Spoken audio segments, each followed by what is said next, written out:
আছে কিন্তু মানে ওদের সঙ্গে কথা বলা মানে কি মানে অযোগ্য একদম, কথা তো বলেই না। আর হচ্ছে যে মানে টোনটিটকারি মারা, তারপরে হচ্ছে মানে যখন আমরা কিছু হয়তো কথা বলছি তখন সেটা মানে শোনারও নয়।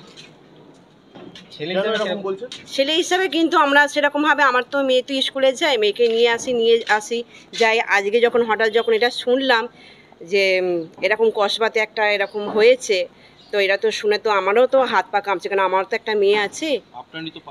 হ্যাঁ, আমার পাশের বাড়িতে।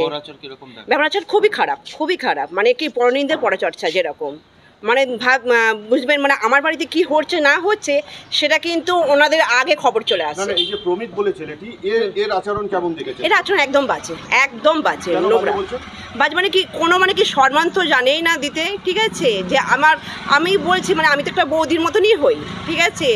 রাস্তায় যাবে হয়তো হয়তো বারণ করলাম যে কোনো কিছু হয়তো যে এরকম যে তুমি এরকম যে কথাটা যে বলছো এরকম বলাটা কিন্তু উচিত নয়, সে হয়তো সিটি মেরে দিয়ে চলে গেল।